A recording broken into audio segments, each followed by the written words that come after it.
Largada para mais um podcast do Botequim GP, onde eu, Will Bueno e outros bacharéis do Botequim toda semana batemos um papo sobre esse esporte.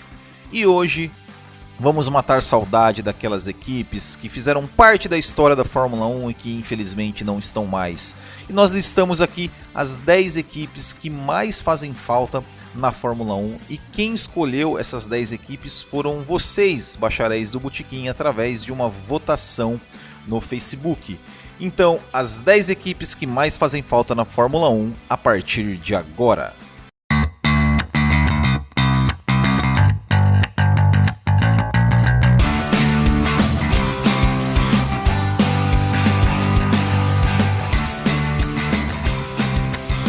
E antes de começar o podcast, só convido todos vocês a curtirem as redes sociais do Botequim GP, nosso canal no YouTube, se inscreva no nosso canal no YouTube, siga-nos no Instagram, no Twitter, no Facebook.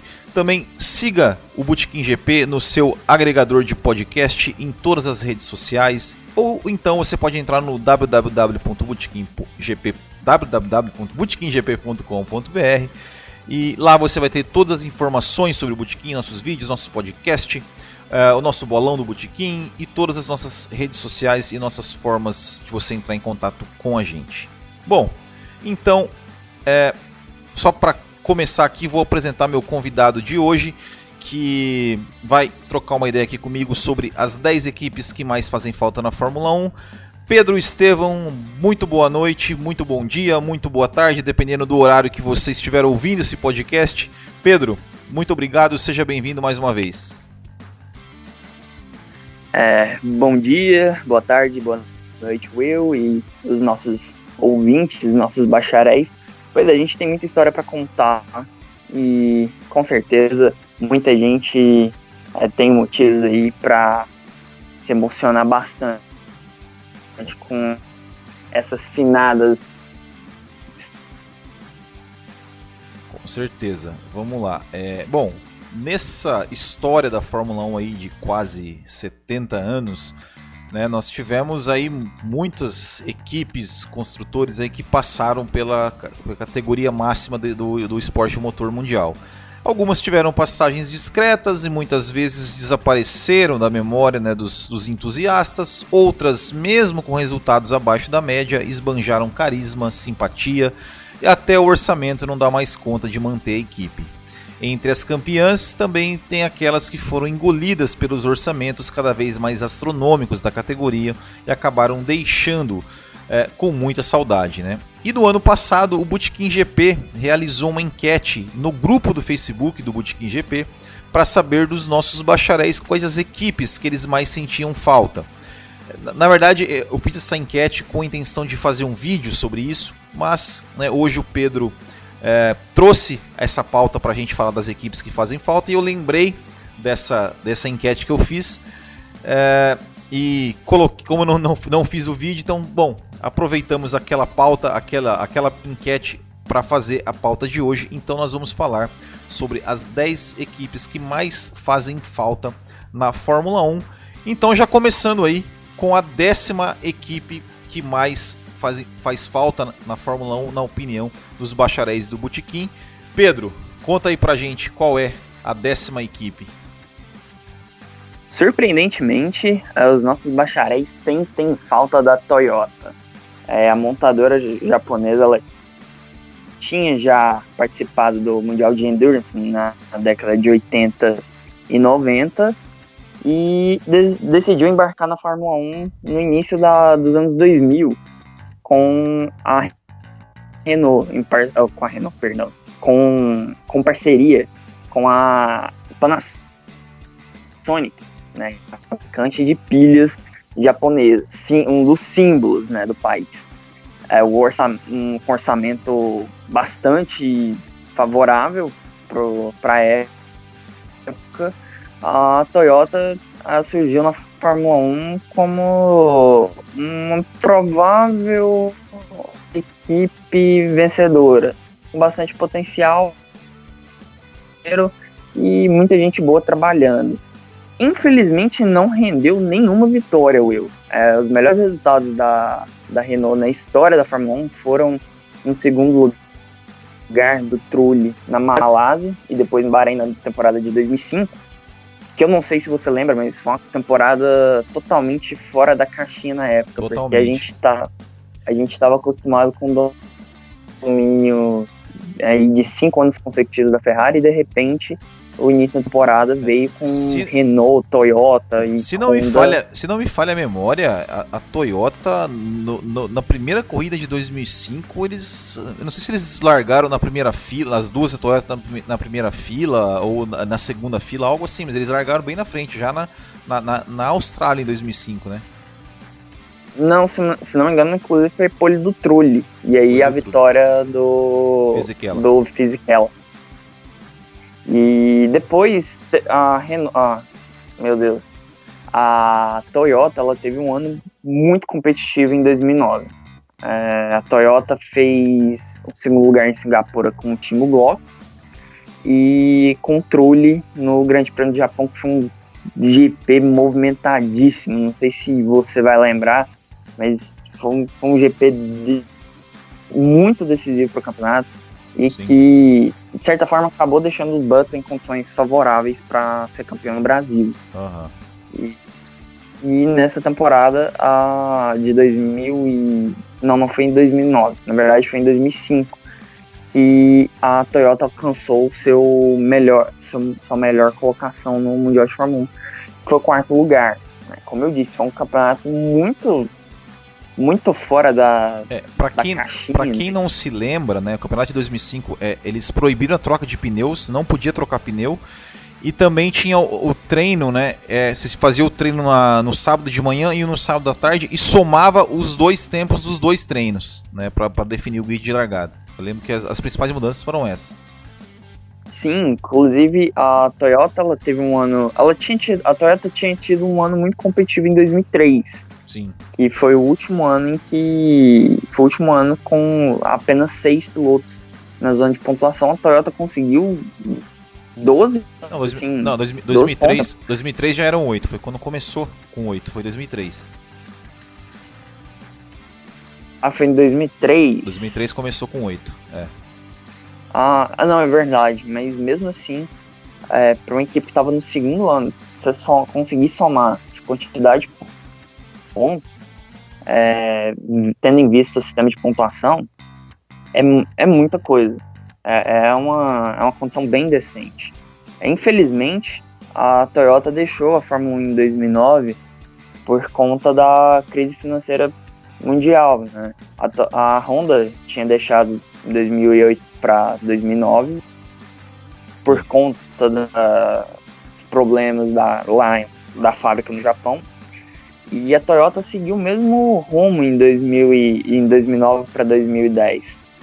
Dizem que o chassi que a Toyota vinha preparando para a temporada de 2010 era o melhor chassi da temporada e que inclusive a Virgin, que tinha adquirido o espólio da Toyota, tentou de todas as formas comprar o chassi, mas não venderam, e eles tiveram que desenvolver o chassi deles mesmos e foi uma bomba. Aquele fiasco, né?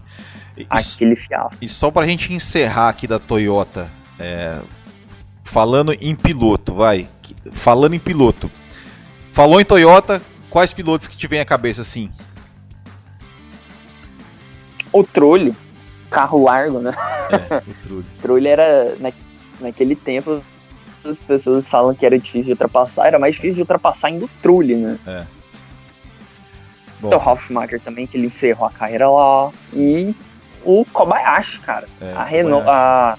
A Toyota revelou o Kobayashi. Nas últimas corridas de 2009, a Toyota nos apresentou o Kamui Kobayashi. E o Timo Glock, né? Não podemos esquecer do Timo Glock, não. Os brasileiros lembram bem. A gente não pode. A gente não tem como a gente esquecer do Timo Glock, mas justiça deve ser feita a ele. Se ele não tivesse ficado na pista, o Massa não teria. Exatamente.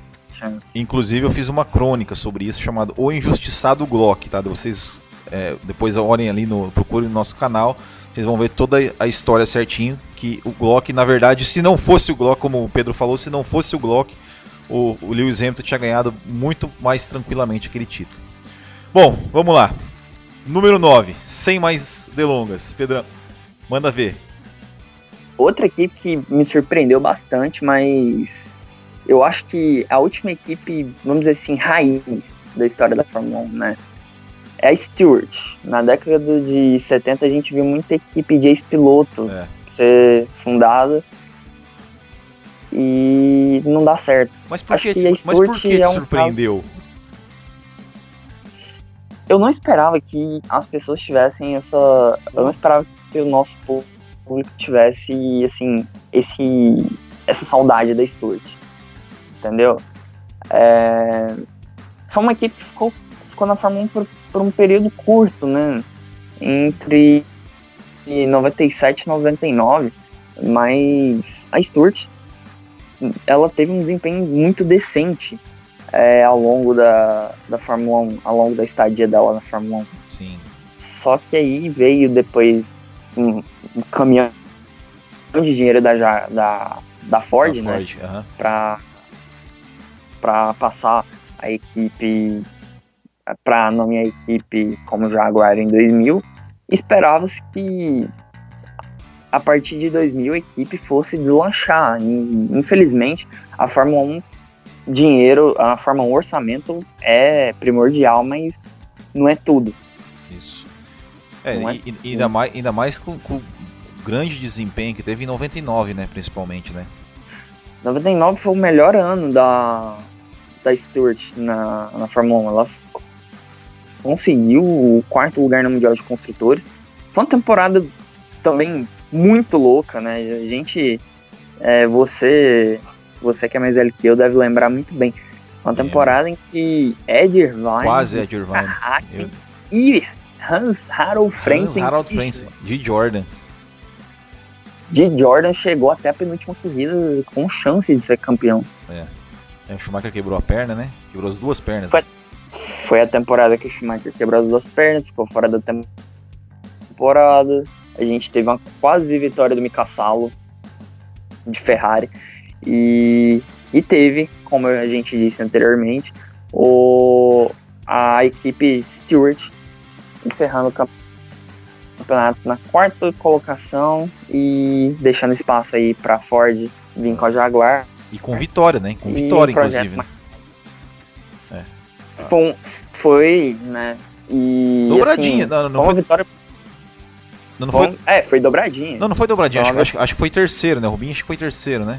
Se eu não me engano. Não sei. Acho que não foi dobradinha, não, mas os dois foram pro pódio. Ah, sim. Inclusive, foi uma corrida também muito movimentada. Se não me engano, foi o Hakkinen foi o segundo colocado. Isso. E o Hakkinen tinha cometido um erro grosseiro quando estava chovendo e acabou dando brecha para que o Johnny Herbert tomasse a ponta. É uma coisa engraçada, né? Porque o Johnny Herbert ele não vinha numa boa temporada, tanto que foi o último ano dele na Fórmula 1, se não me engano. Acho que ele ainda correu, né, em 2000. Ele correu com a Jaguar, né?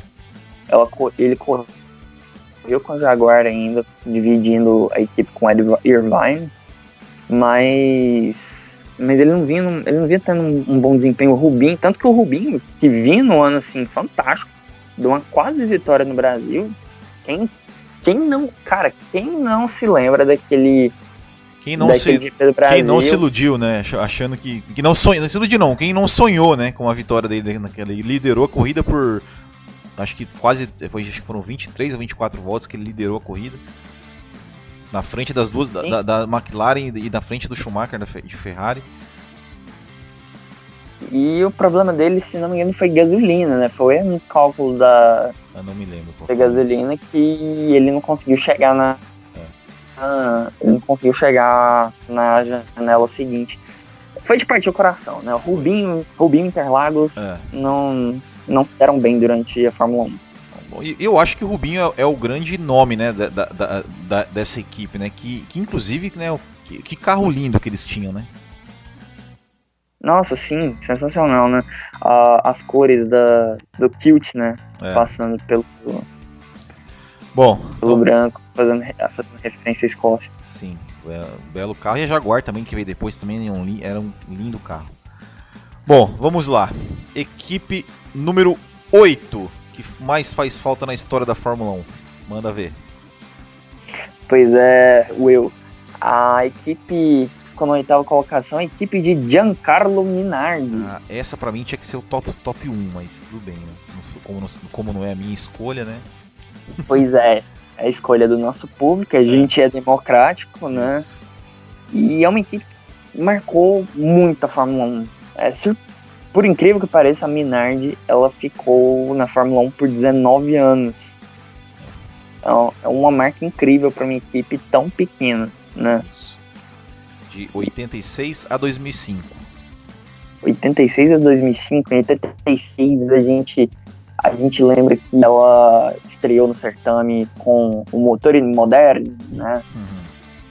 E acabou saindo com o motor Cosworth na temporada de 2005, sendo adquirida pela Red Bull e ganhando o novo nome de Toro Rosso, né? É uma equipe que tem resultados assim muito interessantes, né? Porque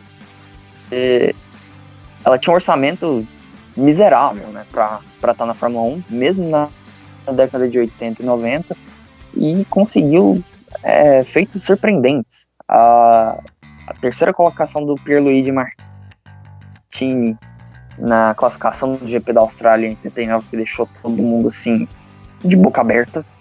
89 que foi a temporada que a gente viu de tudo, né? Faltava só a Minardi tá nas primeiras filas pra gente falar que realmente tinha visto de tudo.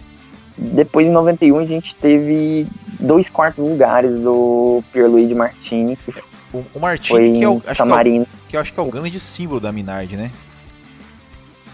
Pois é, o Martini, de idas e vindas, o Martini, ele esteve com a Minardi desde, né, da entrada da equipe na Fórmula 1. Ele saiu, se não me engano, em 92, correu pela Lola, né? Corrija se eu estiver errado, né? Não vou me lembrar.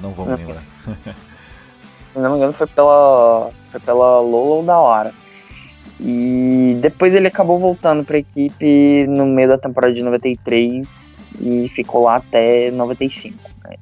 Encerrou a carreira lá. E realmente, por mais que a gente tenha visto a estreia do Fernando Alonso na Minardi, a gente não pode esquecer que é a equipe que apresentou Fernando Alonso pro mundo, não tem jeito, né? O Pierluigi Martini é o grande piloto da história da Minardi. Ele conseguiu coisas absurdas com a equipe. Tem além do Fernando Alonso, de brasileiros, né? O Tarso Marques, o Christian Fittipaldi, né? O Roberto Moreno. Mas eu também me lembro do Mark Webber. Mark Webber também começou na Minardi, né? Sim, teve também o Webber. Inclusive eu me lembro de uma corrida que eu acho que foi na Austrália em 2002, que foi uma corrida que logo na largada teve, né, o Rubinho bateu com o Ralf Schumacher, teve um monte de gente que se bateu ali mais atrás, lá o Felipe Massa, inclusive, que estava estreando também, bateu ali e tal. E a Minardi e o Mark Webber acho que foi quinto, quarto ou quinto, correndo em casa, né, com a Minardi. Eu lembro, foi um puta resultado. E Melbourne caiu, né? Melbourne foi abaixo com esse resultado do Mark Webber, totalmente inesperado.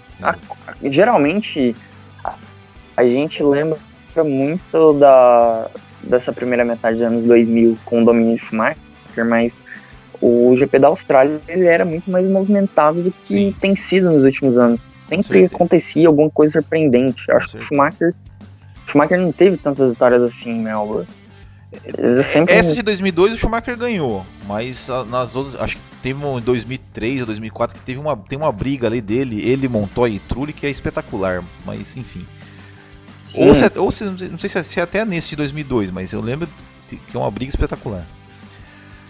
Voltando aqui, né, só nos resultados da Minardi, a gente não pode esquecer de um que foi muito especial, que foi o quarto lugar do Christian Fittipaldi no GP da África do Sul, em 93. 93, é verdade. Segunda metade da corrida, com uma chuva torrencial, e ficaram na mesma volta só o Senna e Prost. E aí ele conseguiu ainda no finalzinho beliscar o quarto lugar. Foi um baita resultado. E o Christian também... Ah, não, mas aí... Não, eu ia falar outra... Esquece, eu ia falar de Imola 94, que ele chegou no terceiro, mas não era com a Minardi. Enfim, vamos lá. Vamos passar para a próxima, então. Equipe número 7. Sétima equipe que os bacharéis mais sentem falta. Olha, Will, essa equipe, pra mim, ela tá no lugar dela. Ela é uma equipe que faz falta. Eu ainda tenho esperança que um dia ela ainda volte pra Fórmula 1. Que ela tá, se não me engano, hoje ela tá no WEC, né? Na LMP2. E marcou a época, né? A Ligier, fundada pelo Guy Ligier, ela teve em atividade entre 1976 e 1996. Sim. Até ser comprada pelo Alan Prost, né? E se tornar Prost em 97. Foi uma equipe que teve acho que foi uma equipe que teve um desempenho muito decente, pra lá de decente, né? Teve potencial para levar campeonato. Em muitas oportunidades ali no final da década de 70 pro início da década de 80. A gente não pode esquecer, né, do patrocínio histórico da marca de cigarros de Tony, né? E o carro número 26, né, cara? Era um carro icônico, 25 e 26. A gente conseguia reconhecer que inclusive rapidão, e que inclusive assim, né, desde eu não sei se é desde 76, mas assim, antigamente a regra de numeração da Fórmula 1 era diferente dos carros, né? Então, só que a Ligier, ela ficou ali de, acho que 77, 78, não me lembro, mas até 96 ela sempre tiveram os carros número 25 e 26. E ficou icônico, né, acho que o número 26 mais que o 25, assim, como marca da Ligier. Sim, Ligier teve pilotos fantásticos, né, ao longo da sua história. A gente não pode esquecer, por exemplo, do Jacques Laffite. Do Patrick Depailler, que faleceu testes em Hockenheim em 80. O Jack Hicks. Eu acho que foi a última equipe do Jack Hicks na Fórmula 1. Piloto histórico também. Tem um vice. Teve também o Didier Pironi. Ele começou a carreira dele na Ligier. Era uma época que a França, né, cara? A França, ela tinha muitos pilotos e tinha equipes, né? Tinha a Ligier, tinha a Renault, né, principalmente. Mas tinha muitos pilotos, né? Chegou em algumas corridas ali na década de 80, chegou a fazer pódio, né? 3 pilotos franceses com 2 carros da Ligier e um da Renault. Sim, a Ligier, como eu disse, né, a Ligier ela teve potencial para ser campeã mundial. Em 81, o Jacques Laffite chegou na última corrida em Las Vegas com chance matemática de ser campeão. Sim. Então era uma equipe fortíssima. Entre os pilotos da Ligier, a gente não pode esquecer do Pastor Maldonado Vintage, né? Andrea de Césares, né? Ele é autor de façanhas incríveis com a Ligier, façanhas que não foram, umas foram registradas pelas câmeras, outras Deus sabe-se lá se lenda. Tem uma capotagem dele, se eu não me engano, no GP, acho que é no GP da Europa, eu não vou me lembrar o circuito, de 85, que é um tipo... Que é na grama, assim, que o carro vai capotando e sei lá dá quantas voltas, cara. Um acidente lindo, né, de se ver.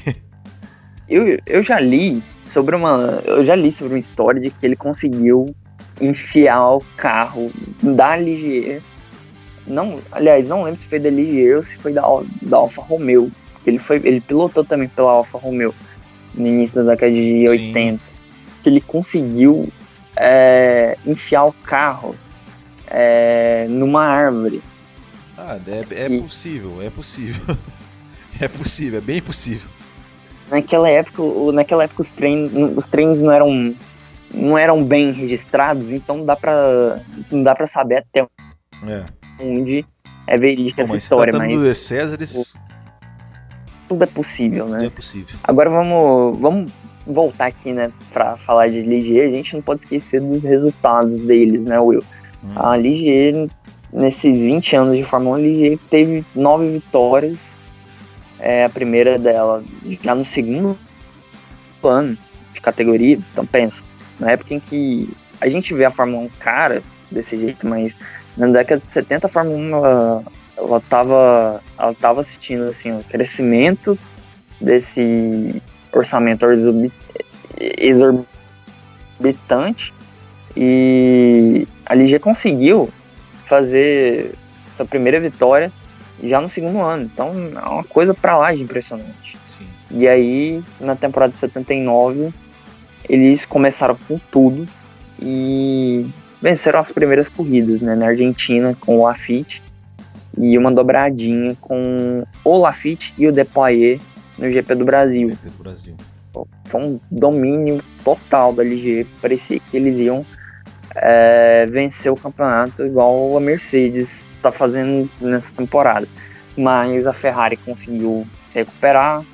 Teve os descartes não favoreceram a Ligier, não favoreceram os pilotos da Ligier, no caso o Jacques Laffite. Ele ficou um pouquinho para trás. O Villeneuve também foi prejudicado nessa briga. Essa história é para outro capítulo.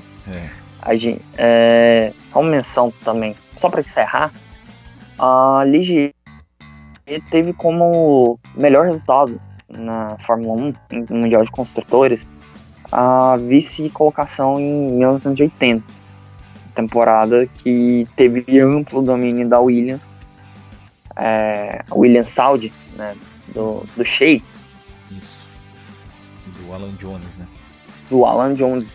E é uma temporada que o Alan Jones dominou, e ainda assim a Ligier conseguiu ter um desempenho pra lá de decente.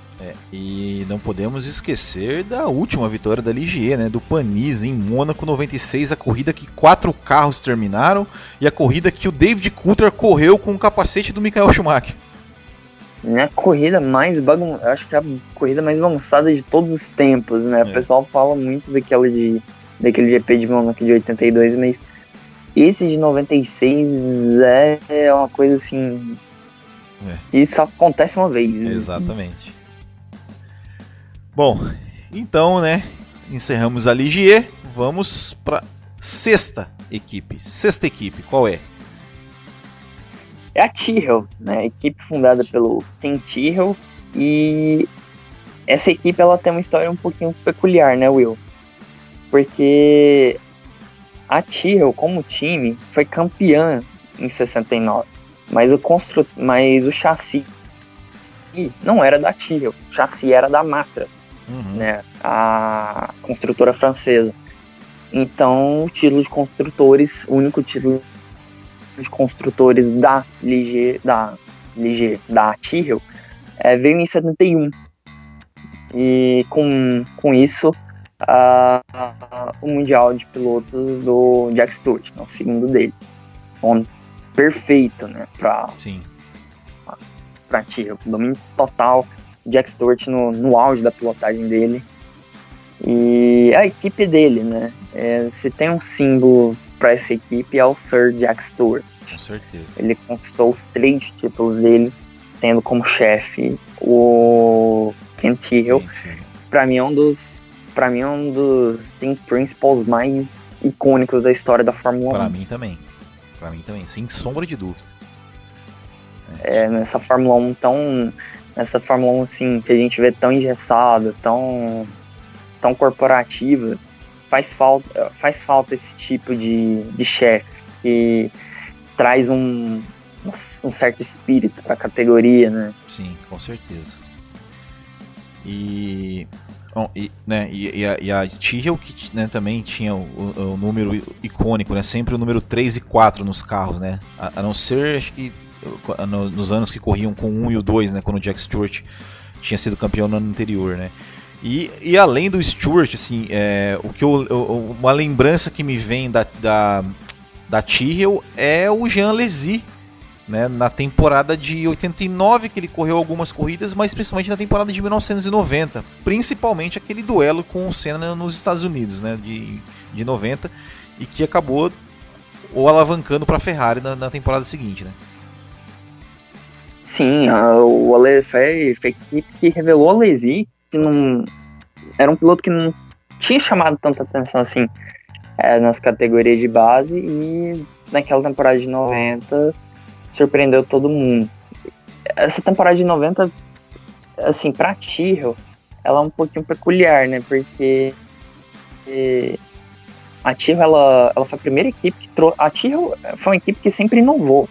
Parece que não, mas parece que a Tyrrell era uma equipe raiz demais, a ponto de ter até uma certa resistência a algumas inovações, tipo, o Ken Tyrrell, ele só usou motor turbo no auge, né, do motor turbo, ele só usou em uma temporada, que foi de 86. E aí depois, quando o Marie Balestre deu a canetada que vetaria no máximo até 1990, ele voltou a usar motor aspirado. Ele sempre teve uma resistência a isso, mas a Tyrrell, ela bolou aquele carro, o P34, né, o carro de 6 rodas. Claro, olha só, é verdade, eu tava me esquecendo. É verdade, o carro de 6 rodas. E na década de 90, no ano que o Alesi apareceu como revelação, a Tyrrell, ela trouxe, foi a primeira equipe a trazer para a Fórmula 1 o bico de tubarão. É verdade. Pois é, muita gente atribui isso a Benetton, né? Uhum. Mas quem trouxe para a Fórmula 1 esse conceito para conseguir mais downforce para fazer as curvas foi a Tyrrell na década de 90. Então, o Ken Tyrrell era um cara que era um sujeito que ele sempre abriu espaço para inovações. Eu acho uma pena Tyrrell não ter tido, assim, tantos títulos quanto merecia, mas faz parte, né? Faz parte. E aí acabou-se em 98, né, quando ela foi vendida para que se transformou na BAR, né, na British American Racing, né? E depois se tornou Honda, depois se tornou BRGP e hoje é a Mercedes. Pois é. Bom, então vamos agora para o nosso top 5. Nosso top 5 das equipes que mais fazem falta. Então, começando aí com a número 5. A número 5 é Nossa, número 5 é BR. A número 5 é a Copersucar Fittipaldi. A Copersucar, ela estreou na Fórmula 1 em 1975 e encerrou suas atividades em 1982. Para o ouvinte, eu indico, para saber um pouquinho mais a fundo a história dessa equipe, o documentário A Era dos Campeões. Sensacional. Que conta a história do Brasil na Fórmula 1. Claro, né, que mais com depoimentos de quem viveu aquele período glorioso da Fórmula 1 para o Brasil entre 1970 e 1994. É muito tocante o depoimento do Wilson Fittipaldi sobre a equipe, né, cara? Sim. Porque era uma equipe que tinha muito potencial. A gente não pode esquecer que tinha como projetista o Ricardo Dívila, que é tido como mestre por ninguém menos do que o Adrian Newey. Então, para você ver, o projetista da nossa equipe, da equipe brasileira na Fórmula 1, ter esse aval de um cara que pra mim é um dos maiores projetistas de todos os tempos da categoria. Tá ali no top 3, dentre os maiores inovadores na história da Fórmula 1, o Adrian Newey. Prestar esse reconhecimento ao Ricardo Villa é muito significativo.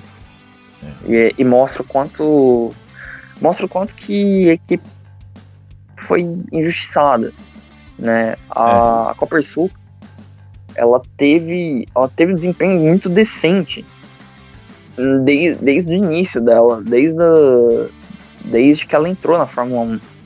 Ela sempre foi muito competitiva. Inclusive, quando ela encerrou as atividades dela, a Copersucar, já como Fittipaldi, né? Sim. Ela abriu espaço para ninguém menos do que o Keck Rosberg. E assim, né, eu acho que a grande marca da Copersucar foi realmente assim, né, cara, que marcou assim, duas coisas que para mim assim marcam a história da Copersucar, que a primeira é a paixão, né, ou seja, você ter, né, o Wilson Fittipaldi e o Emerson, né, o Emerson principalmente assim, de ter abandonado ali um posto na McLaren, que um carro campeão do mundo, onde ele poderia conquistar, né, ser tetra, quem sabe, para viver o sonho que o irmão dele tinha começado, né, ali um ano antes. Então esse é o primeiro ponto. E o segundo ponto é exatamente a questão da injustiça, né, ou seja, a imprensa brasileira, né, que aqui no Brasil que só vale quem está ganhando e não reconhece todo o esforço, toda a dificuldade que eles enfrentaram para conseguir levar uma equipe brasileira na Fórmula 1. Sim, é uma pena, sabe? Porque acho que as pessoas hoje, olhando com mais maturidade, percebem o quanto foram injustos com a Copersucar Fittipaldi. Inclusive, eu não sei, agora me lembrei aqui agora, mas não sei, não tem informação, mas você se lembra de acho que foi o ano passado, retrasado, que iam lançar um documentário chamado Asas de Ícaro, contando a história da Copersucar? Você se lembra disso? Sim, eu lembro. Eu acho que o documentário já foi até lançado. Eu não tenho certeza, eu tenho que olhar, cara. Eu também não tenho. Eu lembrei disso agora, que eu falei, putz, eu lembro quando falaram que ia lançar, mas depois não sei se nem sei se chegou a ser lançado, mas enfim, vou dar uma pesquisada depois. Não, mas de qualquer forma, a gente tem que lembrar dos resultados que a Copersucar teve na Fórmula 1. Quando eu falo assim de ter tido resultados decentes, é de ter resultados assim fora do comum. Infelizmente, a Copersucar nunca chegou a vencer a corrida, mas fez um segundo lugar espetacular com Emerson Fittipaldi no GP do Brasil em 78, disputado no Jacarepaguá, uma corrida histórica, vencida pelo Carlos Reutemann, diga-se de passagem. Exatamente.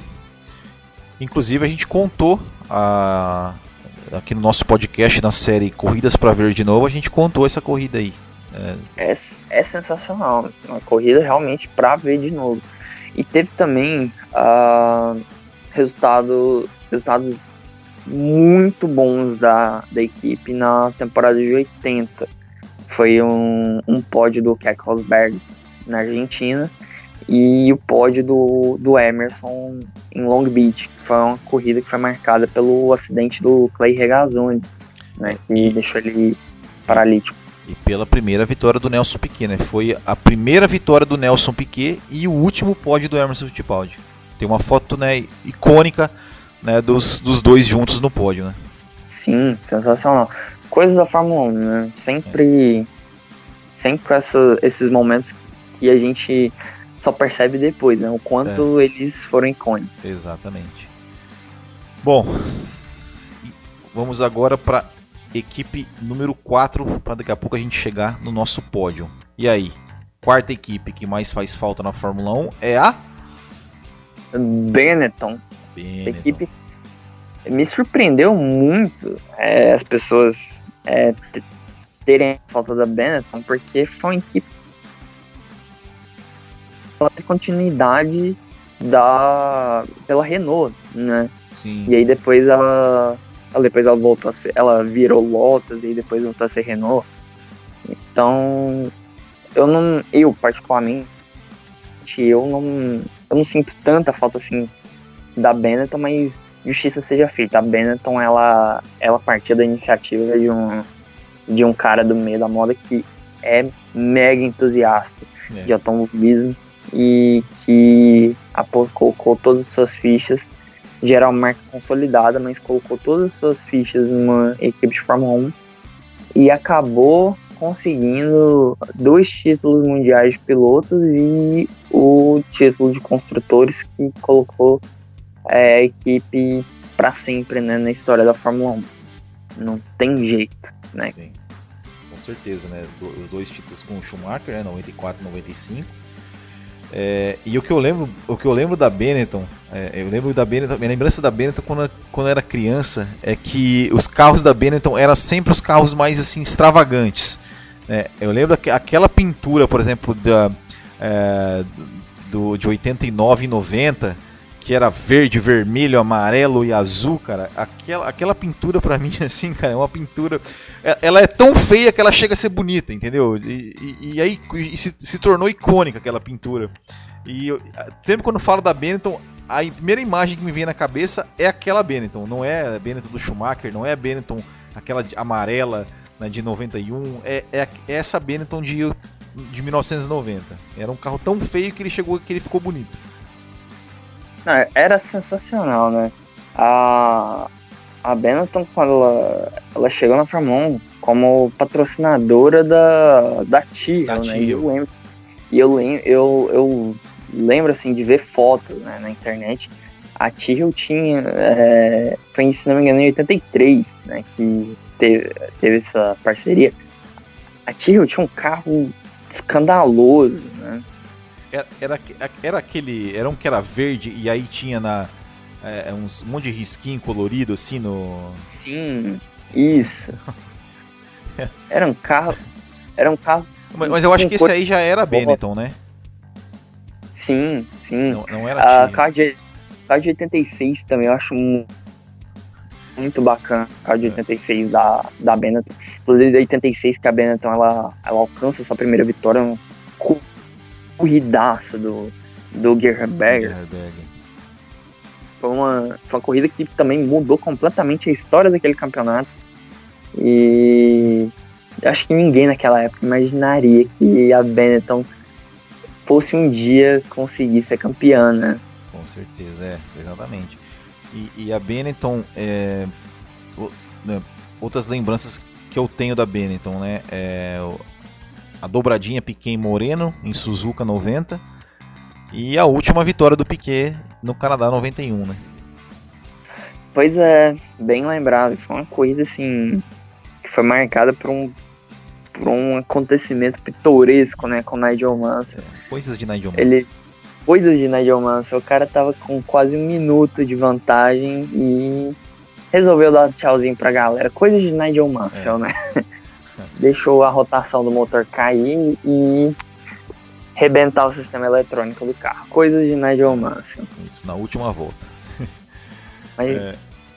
bom, né, sobre, né, acho que o ponto alto da Benetton, sem sombra de dúvida, né, os títulos, né, de Schumacher 94, 95, foi ali onde começou a lenda, né, depois do heptacampeão, né.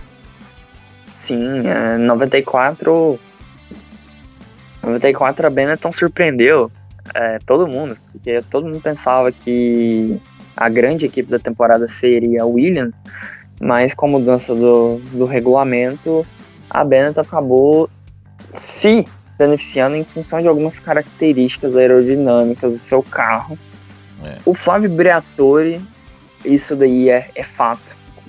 Inclusive o Galvão Bueno já contou diversas vezes em entrevista que ele tentou ainda contatar o Senna para correr pela Benetton em 94, mas o Senna já estava de contrato assinado com a Williams e não quis voltar atrás. E em 95, né, depois que a Benetton colocou, também pegou o motor Renault, né, que na época era o melhor motor, aí realmente foi um título até mais tranquilo, né, do Schumacher, né, em cima do Damon Hill. Pois é, você falou uma coisa muito importante, né? A Benetton foi a última equipe a ser campeã com um motor Ford Cosworth, né? A última equipe a ser campeã com esse motor. E na temporada de 95, só para encerrar, eu acho que as pessoas hoje veem o trabalho da Mercedes como equipe como um trabalho extremamente eficiente, mas o que a Benetton deitou em cima da Williams em 95 não se compara nada que a Mercedes vem fazendo com a Ferrari. O que a Benetton fez, GP da Bélgica, né? E mesmo as estratégias, né, cara? As estratégias de Schumacher, assim, cara, você falou isso aí mesmo, foi bem isso aí, você falou mesmo, deitou na Williams.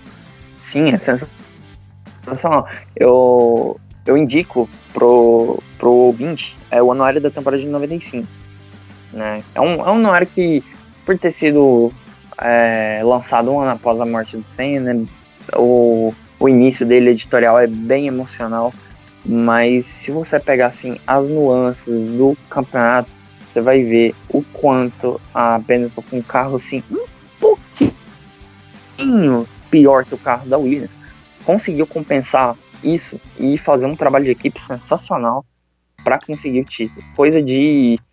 Coisa que me fez lembrar muito até a Brabham nos tempos do Nelson Piquet. Bom, então vamos começar o nosso pódio agora, então, né? Nosso pódio. Quem abre o nosso pódio de equipe que mais faz falta na Fórmula 1? Pois eu tinha deixado a deixa. Eu tinha... Um spoiler. Acabei dando spoiler. A terceira equipe é nada mais nada menos do que a Brabham, fundada por Jack Brabham e o Ron Taranaki. O Jack Brabham é um dos... Eu acho que o Jack Brabham é o ídolo do Nelson Piquet, né? Porque o Nelson Piquet, ele era um cara que gostava de acertar carro, de mexer nas peças. Então ele dizia, né, que era fã do Jack Brabham, porque ele era um cara que tinha construído o carro dele e vencido com o carro dele. Exatamente. Isso é uma história sensacional. Eu não sei porque até hoje não fizeram um filme sobre a saga do Jack Brabham.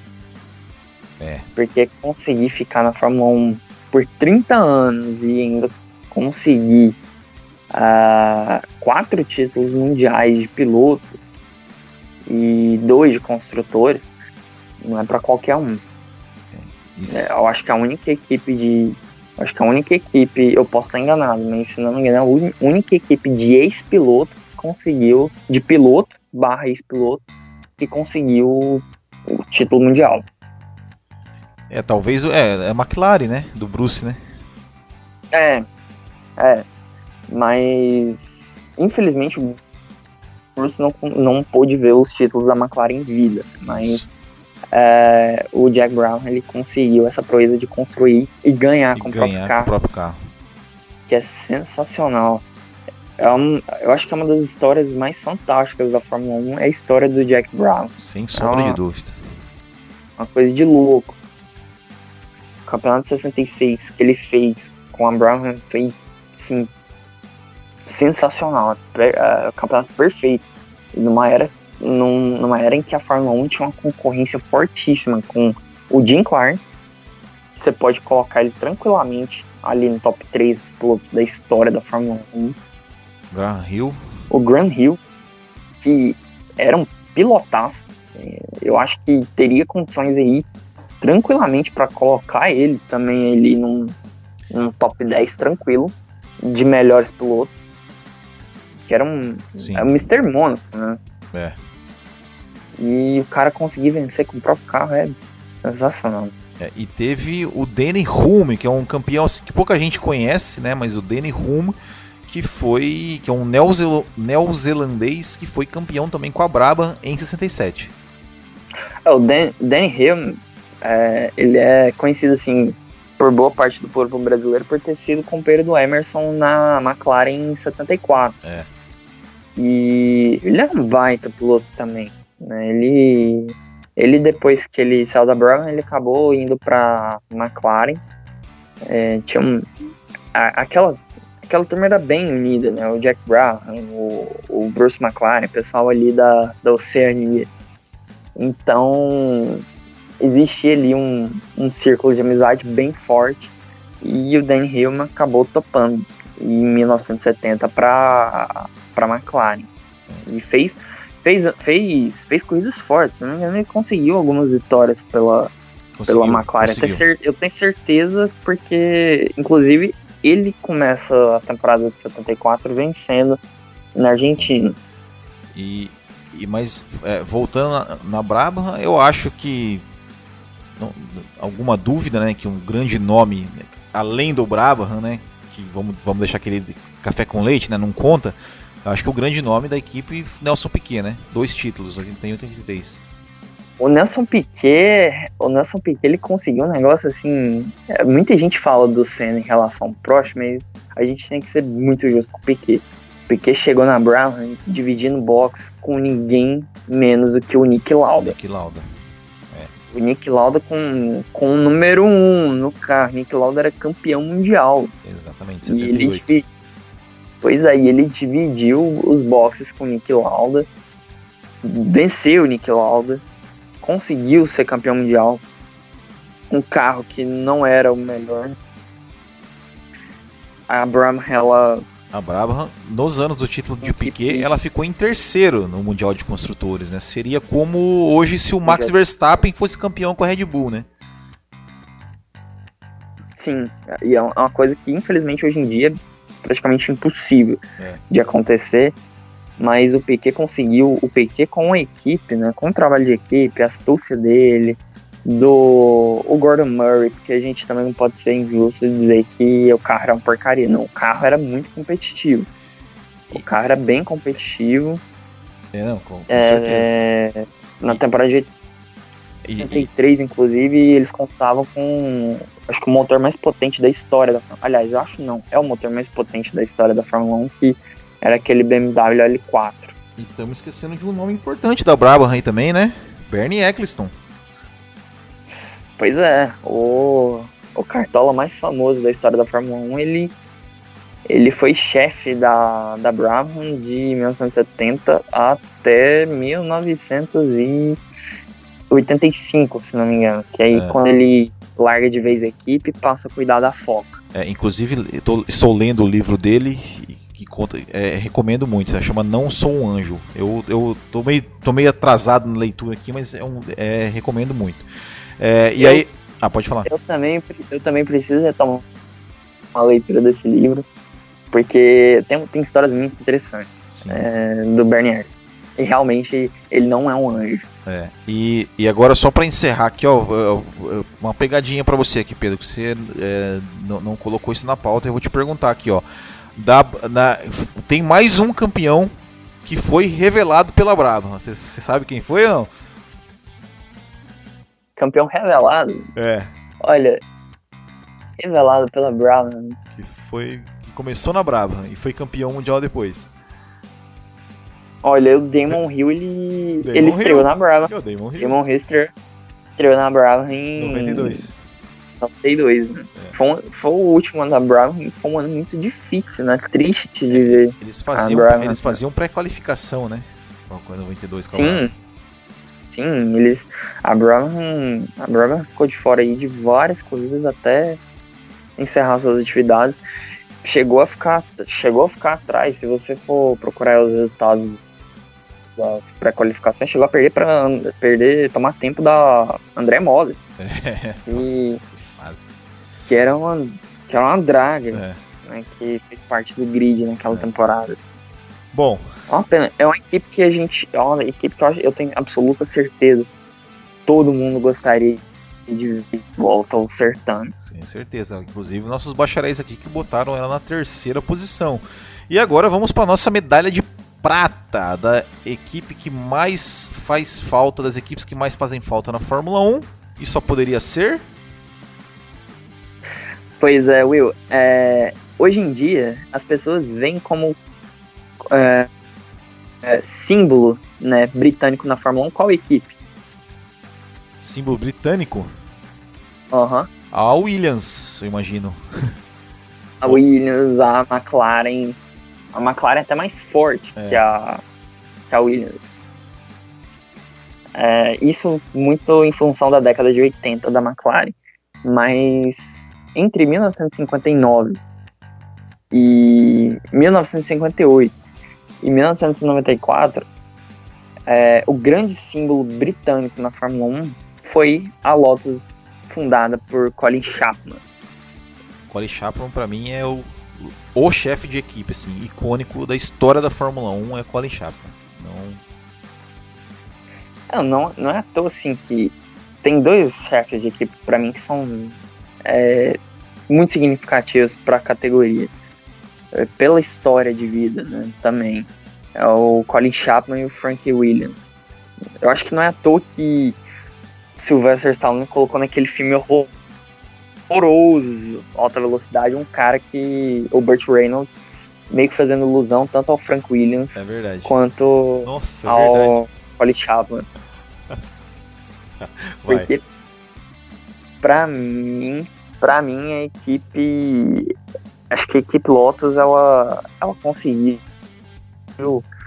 algo assim, num curto espaço de tempo, sensacional. Foi entregar 7 títulos mundiais de pilotos e inúmeras histórias. A equipe do Jim Clark. Né? Jim Clark, Grant Hill, Emerson Fittipaldi, né? Que foram campeões com a Lotus. Que não é qualquer time que tem essa lista aí, né? A equipe das primeiras vitórias do Senna. Exatamente.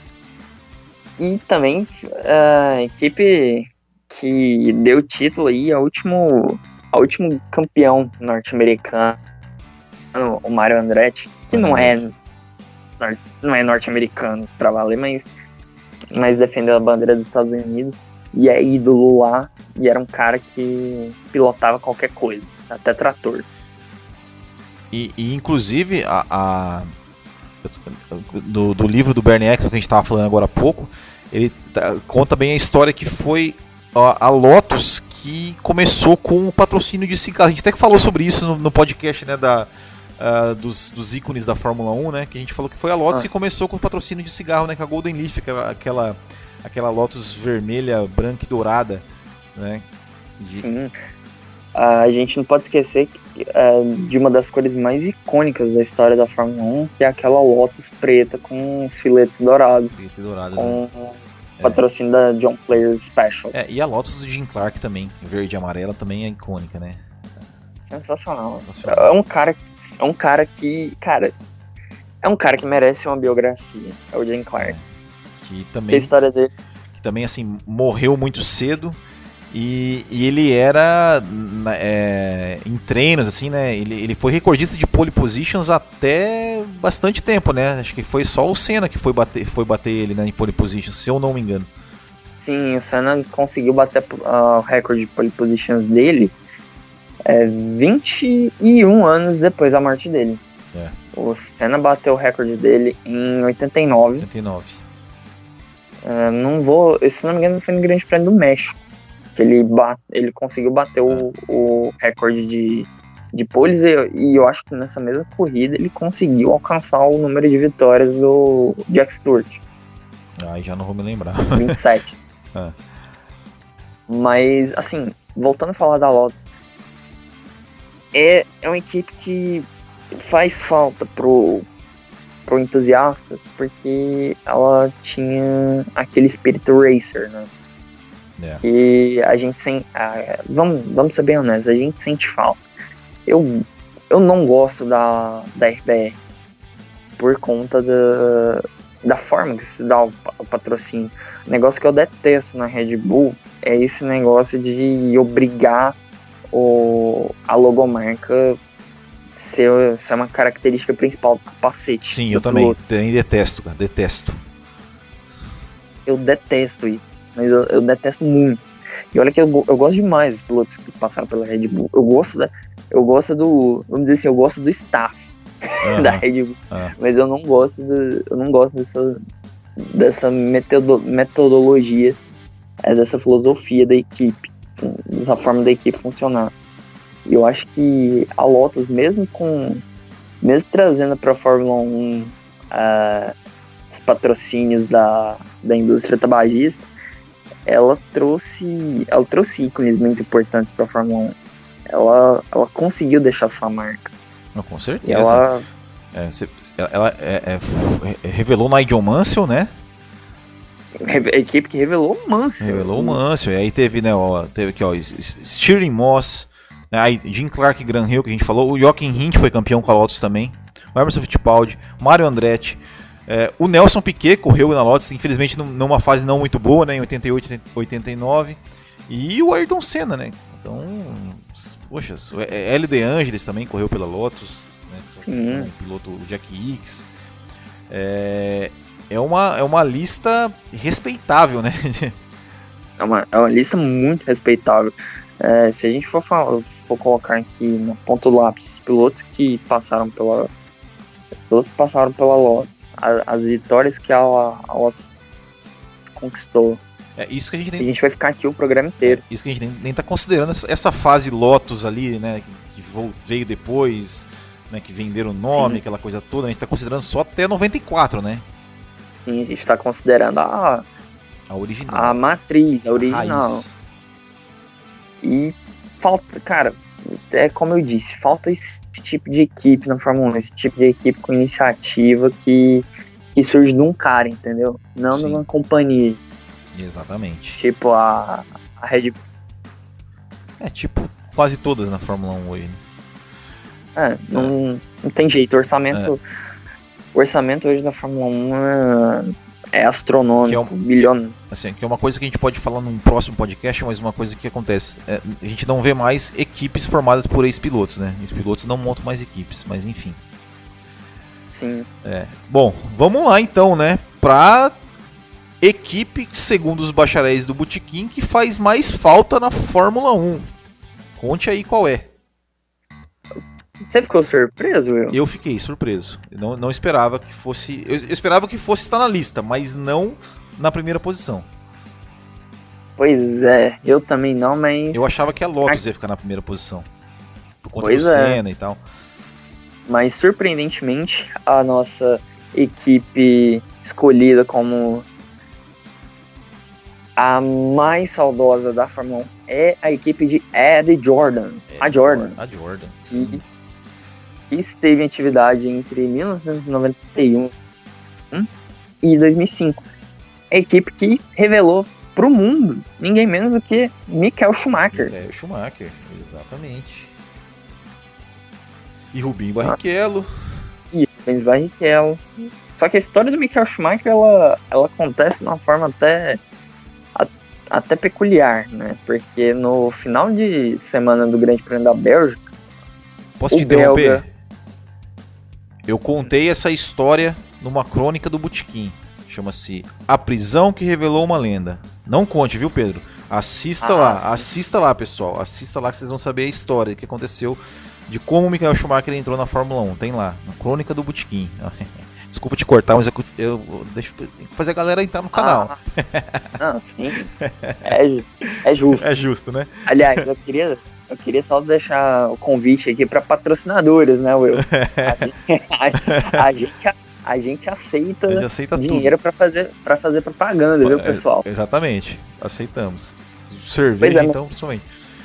Eu não vou dar spoiler da história, não, mas o Will, eu acho que eu li essa crônica do Will. É uma história que é muito bacana, e até mesmo por parte da montadora que levou o Michael Schumacher a Jordan. Eu não sei se o Will ele vai lembrar mais ou menos como é que se deu a reunião, mas segundo essa montadora, o Michael Schumacher conhecia a pista como pouco. Não conhecia coisa nenhuma. Só que, surpreendentemente, o cara 3 anos depois tinha se tornado campeão mundial. Só isso. Só isso.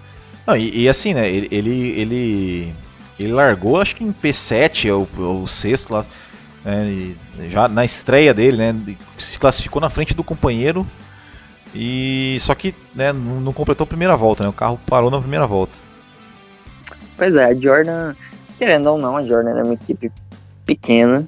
A Jordan ela ficou por muitos anos nas categorias menores, né? Fórmula 3 inglesa. Inclusive, a equipe do Eddie Jordan era a equipe do Martin Brundle quando o Martin Brundle disputou aquele título da Fórmula 3 contra o Senna em 83, que é temporada famosíssima para quem é fã do Senna. Só que a Jordan acabou fazendo a estreia dela na Fórmula 1 só em 91. E assim, eu até compreendo, por um lado, essa escolha do público. Porque a gente tá falando aqui do Minardi, que era assim, a última equipe na história da Fórmula 1. Foi uma tentativa de um cara, mas, fala a verdade, a última equipe que foi isso foi a Jordan. Isso daí me fez até lembrar da entrevista que o Eddie Jordan, que hoje trabalha na Sky Sports, fez com o Bernie Eccleston. Se não me engano, em 2014, quando o Bernie Eccleston soltou uma daquelas suas pérolas de que a Fórmula 1 precisa de equipes pequenas. E, bom, o Eddie Jordan ele ficou muito ofendido com a declaração do Bernie Eccleston. Eu acho que até não, claro, sabe? Com certeza. Assim, eu entendo que a gente, inclusive, eu acho que fica até uma deixa para um próximo tema de podcast, que é o Pacto da Concórdia. Isso é importante. Isso dá um belo podcast. Pois é. Da discórdia. A gente podia até organizar um debate.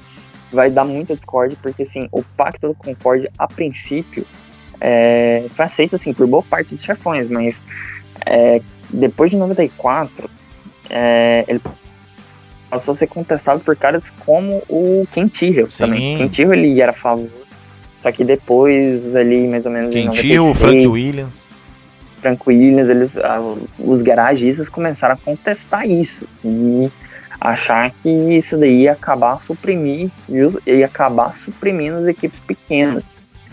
E isso daí ainda vai dar muita conversa.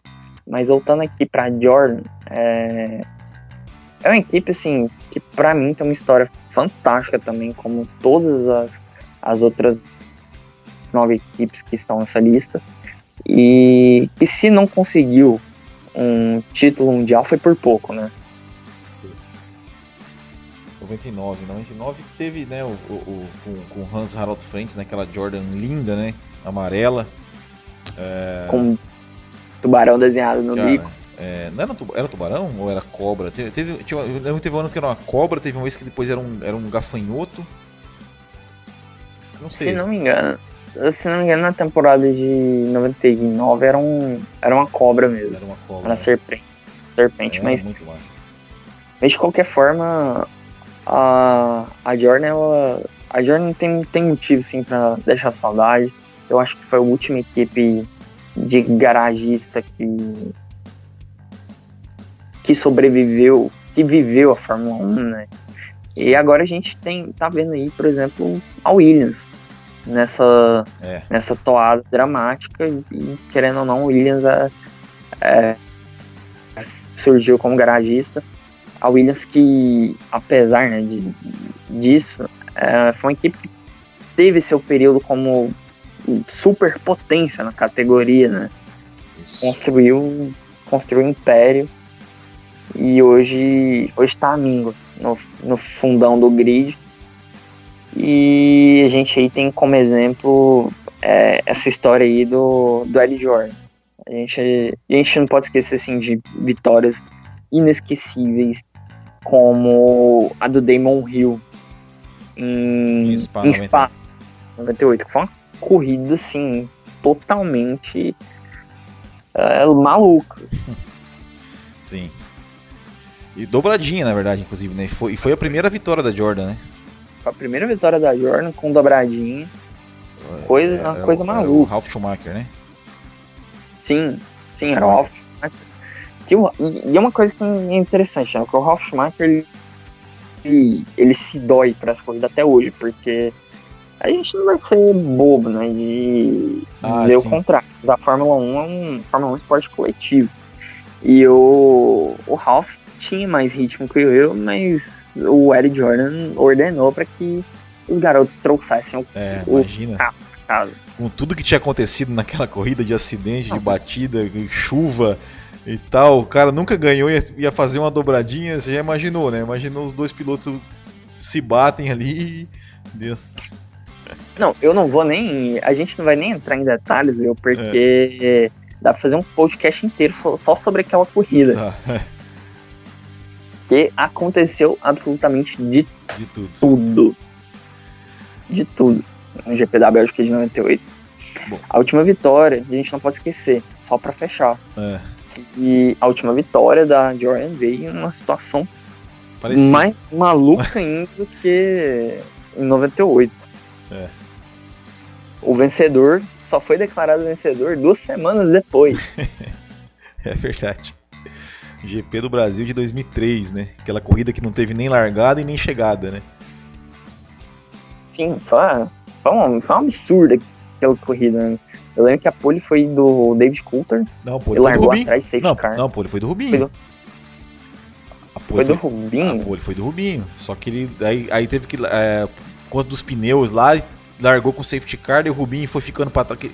O pneu Bridgestone não era tão bom na chuva, foi ficando para trás. Aí quando quando ele secou, o Rubinho assumiu a ponta e acabou a gasolina. Quebrou. Foi isso. A Ferrari errou o cálculo da gasolina do Rubinho e ele acabou deixando a corrida. Dramas de Rubinho em Interlagos. É outro tema para podcast. E aí teve o acidente do Mark Webber e depois do Alonso, que interrompeu a corrida, né? Pois é, e fisicamente, olha só, fisicamente o Fisichella era o líder da corrida, mas o computador estava declarando como vencedor o Kimi Raikkonen. O Fisichella ele completou a corrida na primeira colocação, mas no pódio quem foi declarado vencedor foi o Kimi Raikkonen. E aí, só no GP de San Marino, o Kimi Raikkonen entregou o troféu pro Fisichella. Eu não consigo esquecer dessa corrida. Não, essa corrida é inesquecível. É uma das melhores corridas que eu lembro de ter assistido assim, da Fórmula 1. Foi essa de GP 2003. Por tudo, assim, né? Desde os acidentes, a recuperação do Rubinho. Foi realmente espetacular. Mas, agora, só pra, assim, ó, de bate pronto.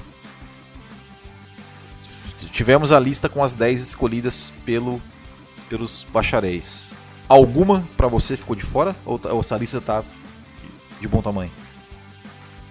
Olha, eu não vou lembrar agora, mas eu acho que essa lista é bem justa, viu? Eu também não tenho nada a acrescentar. Minha única alteração seria eu ia colocar a Minardi em primeiro, mas enfim, tudo certo. Bom, Pedro, muito obrigado mais uma vez pela sua participação, por sugerir essa pauta.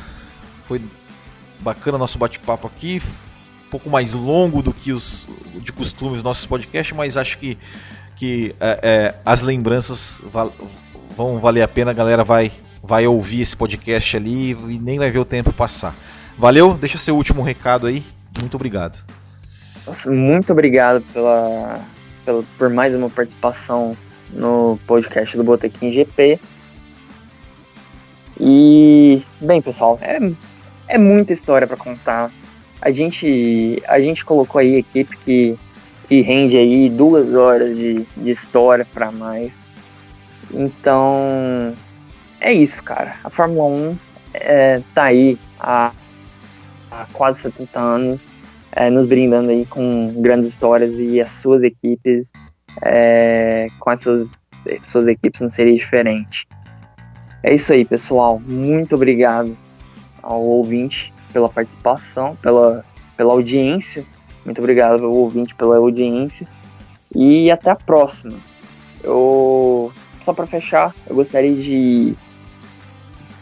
de dar uma dica de documentário aí para quem se interessa, que é o Correndo pelo Tempo, Racing Through Time, uma série aí em 3 capítulos, um que vai contar a história da era pré-Fórmula 1, interessantíssima, a história da Ferrari e a história e para fechar, a história do Juan Manuel Fangio e do Jim Clark, que é casada com a história da Lotus, que é sensacional, gente. Sensacional. Vou procurar para assistir.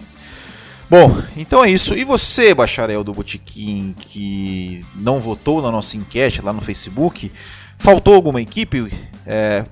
Você trocaria a ordem? Faça a sua lista, deixe sua lista aí das equipes que mais fazem falta nos comentários. E é isso. Não deixe de compartilhar esse podcast nas suas redes sociais, de se inscrever em nosso canal e de nos seguir nas nossas redes sociais. Um grande abraço a todos e até semana que vem. Tchau!